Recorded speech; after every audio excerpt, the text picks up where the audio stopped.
In today's video, I'm talking about my 2021 Marin Rift Zone 2 and a 1-year review on it. After having it for a year, I've done a ton of stuff with the bike. I have a bunch to talk about it, all the good things, the bad things, and if this bike is good for you, and if I recommend it for you.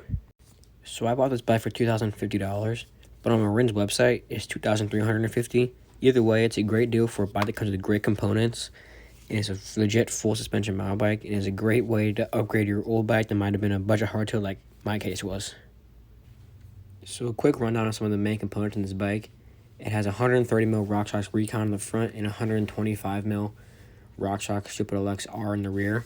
Mine came with 27.5-inch wheels with V-tire flow snaps. The whole drivetrain was a Shimano 12-speed drivetrain, and the cranks are FSA Comet cranks.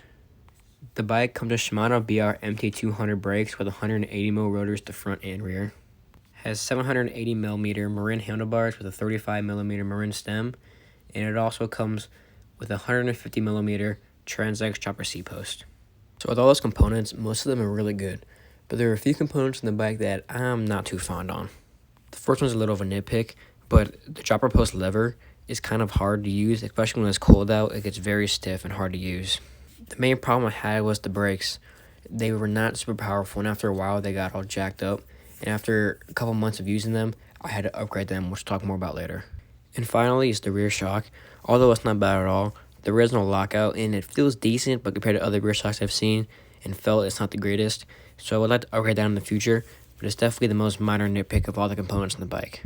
So now I'm going to talk about some of the things I've upgraded on the bike or added on to the bike.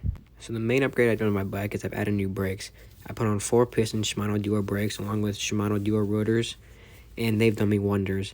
I have a full review on them on my channel, and the only thing is the rear brake needs a bleed, which I'm doing in a couple of days, and I had to get a new rotor for my rear rotor because I bent it.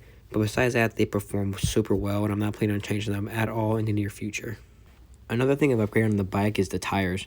I now have a Maxxis Assegai in the front and a DHR2 in the rear, and I've only done one ride with them because the weather's been kind of crappy, but so far they felt great and I have way more traction. I've also added some small stuff on, like Rock Bros pedals, P&W loam grips, and a water bottle cage holder, and a RockShox mudguard. Only thing I've had to replace is the chain, which I did not too long ago because it got really worn out, and now the bike was great. Also, just recently, I put on my One-Up Components EDC tool in my steer tube, and it's pretty. So over the past year, how has the bike held up with tons of riding, with a bunch of jumps, tech, drops? Well, it's done very well. The only part I really had to replace, besides the brakes of course, was my chain. But now the bike works great. I am having shifting issues right now, but I think that's just because I have a bent derailleur hanger after a bunch of crashes. But I am getting my bike tuned up in a couple of days for like a 1-year thing, and they'll make the bike running perfectly good again. And probably later this winter I'll be doing a shock rebuild on my fork and shock. Don't know if I need it or not, but I heard it's good to do it once a year, so that's what I'm going to do. But over the past year, the bike has held up great on a ton of different trails, and I think the bike's going to do well for me for plenty of years to come. So what trails is this bike good for? Well, for me, I've ridden all sorts of trails, and I think the bike does great on almost everything. On bigger jumps, either gap or tabletop or just bike park-like jumps, the bike does great. It's not like super heavy, it's 35 pounds, but when you're in the air, you can't really notice it. And on tech trails, the bike also does amazing. There's a bunch of trail trails in my local trail system, and it does perfectly fine to them, and I go way faster than I used to.